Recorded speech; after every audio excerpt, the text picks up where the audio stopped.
All welcome back to Yashaswini Vamshika cooking and tip channel. Please skip చేయకుండా చూడడానికి అయితే try చేయండి. రెగ్యులర్గా కిచెన్లో గ్రైండర్ కడగటం, అలాగే కుక్కర్ని కడగడం, కొన్ని కష్టమైన పనులు ఉంటాయి కదా, వాటిని అయితే సులభమైన పద్ధతిలో ఎలా క్లీన్ చేసి సూపర్ యూస్ఫుల్ టిప్తో అయితే వచ్చేసాను కాబట్టి ప్లీజ్ మీకు యూస్ఫుల్గా అనిపిస్తే ఒకసారి చూసేయండి. టిప్ వచ్చేసి గ్రైండర్ క్లీన్ చేసేది ఎలా, అలాగే ఇడ్లీ పిండిని కలిపి వేసుకునేటప్పుడు ఎలా మనం సింపుల్గా ఇడ్లీ రవ్వని గ్రైండర్లోని ఎలా వేసుకోవాలో చూద్దామని. ఫస్ట్ మనకి మినపప్పు అంతా మెత్తగా ఈ విధంగా అయిపోయిన తరువాత ఏదైతే మనం నానబెట్టుకునే ఇడ్లీ రవ్వ ఉంటుందో మనం ఏం చేస్తాం, కామన్గా బయటకు తీసేసి మన మినప్పిండి ఏదైతే తీసేసి సపరేట్గా మనకి ఇడ్లీ పిండి అనేది కలుపుకుంటూ ఉంటాం, ఇడ్లీ రవ్వ అనేది కలుపుకుంటూ ఉంటాం కదా. అలా కాకుండా మీరు మెత్తగా అయిపోయిన తరువాత ఇడ్లీ రవ్వ ఏదైతే దీనిలో వేసేసేయండి. పిండి వేసి వాటర్ సేమ్ ఎలా అయితే వాటర్ స్క్వీజ్ చేసి వేస్తూ ఉంటామో సపరేట్గా అలాగే గ్రైండర్లతో పాటు వేసేసేయండి. ఆ తర్వాత మీరు ఒకసారి ఇడ్లీ రవ్వ అంతా వేసిన తర్వాత ఒక్క తిప్పితే చాలని, ఎక్కువ తిప్పాల్సిన అవసరం లేదు. మనం సపరేట్గా బయట వేరే గిన్నెలో తీసుకొని మళ్ళీ కలుపుకొని మళ్ళీ చెయ్యి అంతా అంటుతూ ఉంటుంది. అలా కాకుండా ఈ విధంగా మీరు ఒకసారి ట్రై చేసి చూడండి, మీ పని చాలా సులభం అయితే అయిపోతుందండి. నేను ఫస్ట్ ఇడ్లీ రవ్వ అంతా వేసేసి ఒక తిప్పు, చాలా అంటే ఎక్కువ సేపు కూడా తిప్పాల్సిన అవసరం లేదు. ఇలా తిప్పడం వల్ల మనకి ఇడ్లీ రవ్వ త్వరగా కలిసిపోతుంది, మనం చెయ్యి పెట్టకుండా మన ప్రాసెస్ అనేది ఈజీ అయితే అవుతుంది. ఈ సింపుల్ది ఎవరైనా ట్రై చేయండి. ముఖ్యంగా ఆఫీసులకి వెళ్ళే వాళ్ళకి బాగా వర్క్ అవుతుందండి. మళ్ళీ చెయ్యి పిండి తీసి కలిపి ఇదంతా పెద్ద ప్రాసెస్ కాకుండా సింపుల్గా మనం గ్రైండర్లోనే కలిపేసేసుకోవచ్చు. అండ్ నెక్స్ట్ వచ్చేసి గ్రైండర్ క్లీనింగ్ అండి. మనం చాలా కష్టపడుతూ ఉంటాం గ్రైండర్ క్లీన్ చేసుకోవాలి అంటే. కొంతసేపు కడుగుదామని పక్కన పెడితే స్మెల్ అనేది వస్తుంది. అలా కాకుండా సింపుల్గా అప్పుడప్పుడే మన పైన అయిపోవాలి, చాలా సింపుల్గా క్లీన్ అవ్వాలంటే ఇలాంటి బ్రష్ అని డీమార్ట్లో కానివ్వండి, లేదంటే ఆన్లైన్లో కానీ అవైలబుల్లో ఉంటుంది. ఇది బాటిల్ క్లీన్ చేసే బ్రష్ అని కొంచెం పొడవుగా ఉంటుంది కాబట్టి క్లీనింగ్ కూడా ఈజీ అవుతుంది. ఎక్కడైతే మనకి పిండి ఎక్కువగా ఉంటుందో రన్నింగ్లో ఉన్నప్పుడే కొంచెం వాటర్ పోసుకుంటే ఈ విధంగా కనుక క్లీన్ చేసుకున్నామే అనుకోండి, క్లీనింగ్ ప్రాసెస్ చాలా అయిపోతుంది, చాలా ఈజీగా అయిపోతుందండి. ఒకసారి ఈ వాటర్ అంతా వెప్పేసి సింపుల్గా ఒక సోప్తో కనుక క్లీన్ చేసుకున్నామే అనుకోండి, చాలా ఈజీగా అయితే అయిపోతుంది. మళ్ళీ స్టోన్ తీసి మనం బయటకు స్పెషల్గా క్లీన్ చేసుకునే బదులు ఇలాంటి బ్రష్ ఉంటే చాలండి, ఈజీగా అయితే అయిపోతుంది. ఇది వాటర్ బాటిల్స్ క్లీన్ చేస్తాను డీమార్ట్లో కానివ్వండి, లేదు అంటారా ఆన్లైన్లో కానీ ఈజీగా అయితే అవైలబుల్ ఉంది. చాలా తక్కువ కూడా కాస్ట్. ఈ సింపుల్గా ఎవరైనా యూస్ఫుల్గా వస్తే ట్రై చేయండి. అండ్ నెక్స్ట్ టిప్ వచ్చేసి టూత్ పేస్ట్ కొంచెం అడుగుని కనుక ఉందంటే చాలా గట్టిగా ప్రెస్ చేసి మరీ తీయాల్సి వస్తుంది కదండి. మనమంటే అనుకోండి పెద్దవాళ్ళము గట్టిగా ప్రెస్ చేసి అయితే పిల్లలు ఏం చేస్తారంటే ఆ గట్టిగా ప్రెస్ చేయడానికి కూడా ఇబ్బంది పడుతూ ఉంటారు. అలాంటప్పుడు సింపుల్గా మనకైనా కానివ్వండి, లేదంటే పిల్లలకైనా కానివ్వండి, అడుగునున్న పేస్ట్ కొంచెంతో సహా రావాలి అనుకుంటే ఈ విధంగా ఇయర్ బడ్స్ ఉంటాయి కదండి, ఇయర్ బడ్స్ అటు ఇటు యూజ్ అంత రబ్బర్ బ్యాండ్ పెట్టేసి ఈ విధంగా ప్రెస్ చేసి పెట్టేసాము అనుకోండి, మనకి అడుగునున్న పేస్ట్ కొంచెంతో సహా ఈజీగా వచ్చేసి ఎక్కువ ప్రెస్ చేయకుండా మనం ఈ విధంగా ఒకసారి ప్రెస్ చేసి పిల్లలు కనుక పెట్టేసాము అనుకోండి, ఈజీగా అడుగునుంది వాళ్ళు కూడా తీసుకోవడానికి ఈజీగా అయితే ఉంటుంది.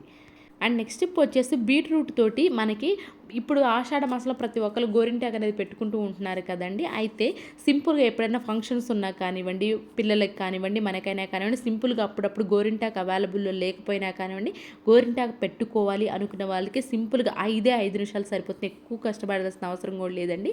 ఎలా తయారు చేయాలి బీట్రూట్ ఏంటనేది చూద్దామండి. సింపుల్ ప్రాసెస్ అండి ఇది. దానికోసం బీట్రూట్ని తీసుకొని తొక్కంతా తీసేసి ఈ విధంగా చిన్న చిన్న ముక్కలుగా అయితే చేసేసుకున్నాను. దానిలోనే కొంచెం అంటే పంచదార, ఒక స్పూన్ టీ పౌడర్ అయితే అడుగుని ఈ విధంగా పాడైపోయిన దియా ఏదుంటే పెట్టేస్తానండి. ఎందుకంటే అడుగున డైరెక్ట్ గిన్నె కనుక స్టీల్ది పెట్టేసాము అనుకోండి, మనకి అడుగు మాడిపోయే ఛాన్స్ ఉంటుంది కాబట్టి దియా పెట్టేస్తే పాడైపోయింది దానిపైన పెట్టేస్తాను. పైన బౌల్ వాటర్ పెట్టేసుకొని ఒక 5 మినిట్స్ అండి, ఎక్కువసేపు కూడా అవసరం లేదు. ఈ విధంగా బౌల్లో అయితే పడిపోతే నేను అడుగుని మీకు చూపిస్తున్నాను చూడండి. దియా కనుక పెట్టేసాము అనుకోండి మాడిపోయే ఛాన్స్ ఉంది కాబట్టి ఈ విధంగా అడుగుని దియా పెట్టేసి దానిపైన స్టీల్ బౌల్ అయితే పెట్టేస్తాను. చాలా కొంచెం అంటే కొంచెం సరిపోతుందండి, చూపిస్తున్నాను చూడండి. మీరు కొంచెం దానిలోనే మనకి ఎంత డైరెక్ట్గా అప్పుడప్పుడు మనకు కావాలి అనుకున్నప్పుడు, ఫంక్షన్కి, పిల్లలకి స్కూల్ పార్టీస్ ఉన్నప్పుడు వితిన్ సెకండ్స్లో మనకి రెడీ అవ్వాలి అనుకుంటే ఈ విధంగా తయారు చేసుకొని మీకు ఎర్రగా రెడ్ కలర్లో ఉంటుంది చూడండి, ఆ కుంకుమ కొంచెం అంటే కొంచెం వేసేసుకొని పెట్టేసుకోండి. ఒక 5 నిమిషాలు ఉంచితే చాలండి, వెంటనే ఆరిపోతుంది. అండ్ అలా మీరు సెలెక్ట్ చేసుకునే కుంకుమ పట్టు కూడా కలర్ అనేది మనకి చేతికి గోరింటాకు వస్తుందండి. అండ్ అలానే మీరు దీన్ని ఫ్రిడ్జ్లో కూడా పెట్టేసుకోవచ్చు. ఇప్పుడు నేను కొంచెమే వాడుకున్నాను కదా, దీన్ని మీరు కావాలంటే ఫ్రిడ్జ్లో పెట్టేసుకొని మీకు అవసరమైనప్పుడు యూజ్ చేసుకోవచ్చు. ఒక 5 నిమిషాల నుంచి కడిగేసుకుంటే చాలండి, మన చెయ్యి అనేది ఎర్రగా అయితే పడుతుంది. ఇన్స్టెంట్గా మనకు చాలా బాగా అయితే ఉపయోగపడుతుంది. ఐ హోప్ ఇటుపై అయితే నచ్చిందని నచ్చిందని ప్లీజ్ ఒక లైక్ ఇచ్చి నా ఛానల్ సపోర్ట్ చేయండి. నెక్స్ట్ టిప్ వచ్చేసి బాబిన్కి సేమ్ కలర్ దారం కనుక ఉంచాలి అనుకోండి, ఎక్కడ పడితే అక్కడ పడేస్తూ ఉంటాం కదండి. Same colour bobbin, same colour thread ఒకే దగ్గర కనుక ఉండాలి అని అనుకుంటే మాత్రం ఈ విధంగా అయితే ట్రై చేయండి. రెండు ఒకే దగ్గర అయితే ఉంటే మనకు అవసరమైనప్పుడు ఈజీ కూడా కనిపిస్తాయండి. యూజ్ అంతా రబ్బర్ బ్యాండ్స్ కనుక మనకి కూరగాయలకు ఆకుకూరలు కొనుక్కున్నప్పుడు వస్తూ ఉంటాయి కదా, అలాంటి యూజ్ అంతా రబ్బర్ అనవసరం అని చెప్పి చెప్పేసి పడేయకుండా మనకి మసాలా ప్యాకెట్స్ ఫ్రిడ్జ్లో పెట్టేసుకుంటూ ఉంటాం కదా, వాటికి యూజ్ అంత రబ్బర్ బ్యాండ్ పెట్టేసుకోవచ్చు. లేదు అంటారా ఈ విధంగా బాబిని ప్లస్ థ్రెడ్ ఒక దగ్గర ఉన్నప్పుడు కూడా ఈ విధంగా కలిపి పెట్టేసాము అనుకోండి, మనకు అవసరమైనప్పుడు ఈజీగా కనిపిస్తుంది. అండ్ నెక్స్ట్ టిప్ వచ్చేసి మనం ఫుల్ నిమ్మకాయ కాకుండా ఈ విధంగా హాఫ్ గనక వాడేసి హాఫ్ మిగిలిపోయింది అనుకోండి, డైరెక్ట్గా ఫ్రిడ్జ్లో పెడితే ఏమవుతుంది అని అంటే ఓడిలిపోయినట్లు ఎండిపోయినట్లు అనిపిస్తుంది, జ్యూస్ కూడా ఎక్కువ రాదు. అలా జరగకుండా ఉండాలి అని అనుకుంటే ఈ విధంగా మనం ఏదైతే నిమ్మకాయ వాడింది ఉంటుందో హాఫ్ నిమ్మ చక్కన పెట్టేసి యూజ్ అంత రబ్బర్ బ్యాండ్ ఇంకా పెట్టేసాము అనుకోండి, ఫ్రెష్గా కూడా అయితే ఉంటుంది. అండ్ నెక్స్ట్ టిప్ వచ్చేసి ఇలాంటి బిస్కెట్ ప్యాకెట్స్ కొన్నప్పుడు వస్తూనే ఉంటాయి కదండి, వీటిని బిస్కెట్ ప్యాకెట్స్ కొన్నప్పుడు అనవసరం అని చెప్పేసి పడేయకుండా వీటిని అలాగే ఉంచేసి యూజ్ ఎలా చేయాలో చూద్దామండి.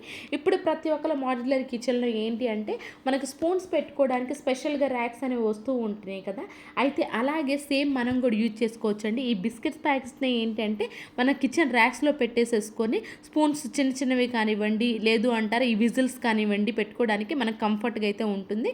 ఇలాంటి రూపాయి ఖర్చు లేకుండా ఇంట్లో ఉన్న వాటితోనే మనం చేసుకోవచ్చు. ట్రై చేయండి ఎవరికైనా యూస్ఫుల్గా అనిపిస్తే. అండ్ మీకు ఏది బాగా నచ్చింది అనేది కమెంట్ బాక్స్లో కమెంట్ చేయడం మాత్రం అసలు మర్చిపోకండి. అండ్ నెక్స్ట్ టిప్ వచ్చేసి సూపర్ యూస్ఫుల్ టిప్ అండి. ఇలాంటివి అల్యూమినియం వాడుతున్నారు, కుక్కర్ కానివ్వండి, లేదు అంటారు ఇలాంటి గిన్నెలు కానివ్వండి, అడుగును కొన్నిసార్లు నలుపు అవుతూ ఉంటుంది కదా, మనకి గ్యాస్ స్టవ్ అయిపోయేటప్పుడు కూడా మనకి పెట్టేసామనుకోండి అడుగును నలుపు అవుతూ ఉంటుంది. అలాంటప్పుడు నలుపు ఎక్కువ అవ్వకుండా ఉండాలి, అట్ ద సేమ్ టైం ఉన్న నలుపు మొత్తం క్లీన్గా పోవాలనుకుంటే కొంచెం టూత్పేస్టు, అలాగే కొంచెం పసుపు, అలాగే కొంచెం సాల్ట్ వేసేసేయండి. ఇలా మన పసుపుతోటి టూత్పేస్ట్ తోటి అండ్ అలానే సాల్ట్ తోటి క్లీన్ చేయడం వల్ల నలుపు అనేది నీట్గా పోతుందండి. ముఖ్యంగా నాన్ వెజ్ గిన్నెలు వండినప్పుడు కొంచెం నలుపు ఎక్కువ అవుతుంది. అండ్ అలానే మనకి ఎగ్స్ బాయిల్ చేసినా కానివ్వండి ఈ విధంగా నలుపు అనేది అవుతూ ఉంటుంది కదా, అలాంటప్పుడు ఈ విధంగా పసుపు వేసి క్లీన్ చేసి సాల్ట్ వేసి టూత్పేస్ట్ క్లీన్ చాలా నీట్గా అయితే అవుతుంది. ముఖ్యంగా కొంతమందికి అడుగుని చెప్తున్నారు కదా ఎక్కువ అవుతుంటుంది, బ్యాక్ సైడ్ తిప్పి పెడుతుంటే కుక్కర్ వాళ్ళకి కూడా కుక్కర్ పెట్టినప్పుడు కూడా నలుపుగా ఉంటుంది. అలాంటప్పుడు చూపిస్తాను చూడండి ఎంత నీట్గా అయితే క్లీన్ అయిపోయింది. ఎవరికైనా యూస్ఫుల్గా అనిపిస్తే మాత్రం ఈ విధంగా ట్రై చేయండి, నలుపు అనేది లేకుండా అయితే ఉంటుంది. అండ్ అలాంటి నలుపు అస్సలు రాకుండా ఉండాలి ఇలాంటి గిన్నెలకు గ్యాస్ స్టవ్ మీద పెట్టినా కానీ, లేదంటే కొంతమంది పొయ్యిల మీద కూడా పెడుతూ ఉంటారు కదా, అలాంటి వాళ్ళు కూడా సూపర్ యూస్ఫుల్ టిప్ అండి ఇది. నలుపు అడుగున అవ్వకుండా ఉండాలి అనుకుంటే మనకి కొంచెం అంటే కొంచెం సాల్ట్ వేసేసేయండి, ఒక లేయర్ లాగా ఫామ్ అవుతుంది కదండి. అండ్ అలానే ఈ వాటికే కాదండి, మనకి కుండవి కూడా వాడుతూ ఉన్నారు, డైరెక్ట్గా పెట్టే బదులు కొంచెం ఇది సాల్ట్ వేసేసి ఒక లేయర్ లాగా ఫామ్ చేసి ఆ తర్వాత కనుక పెట్టేసుకున్నారు అనుకోండి అడుగున నలుపు అనేది అస్సలు అవ్వదండి. నేను చూపిస్తున్నాను చూడండి ఇప్పుడు మీకు ఈ విధంగా అడుగున పెట్టేసి నేను సాల్ట్ పెట్టేసేసి మళ్ళీ గ్యాస్ స్టవ్ మీద పెట్టి చూపిస్తున్నాను చూడండి, కొంచెం కూడా నలుపు అనేది అవ్వదండి. ఎవరికైనా అడుగున నలుపు అవుతూ ఉంటుంది అల్యూమినియం పాత్రలు లేదంటే కుక్కర్స్ అనుకున్నప్పుడు ఈ విధంగా ట్రై చేయండి, మీకు ఖచ్చితంగా నలుపు అనేది అవ్వదు. ఇవేనండి ఈరోజు టిప్స్ ట్రిక్స్. యూస్ఫుల్గా అనిపిస్తూ ఉంటే మాత్రం ఈ టిప్స్ అన్ని ఒకసారి ట్రై చేయండి, లైక్ చేయండి, షేర్ చేయండి, సబ్స్క్రైబ్ చేసుకోవడం మాత్రం అస్సలు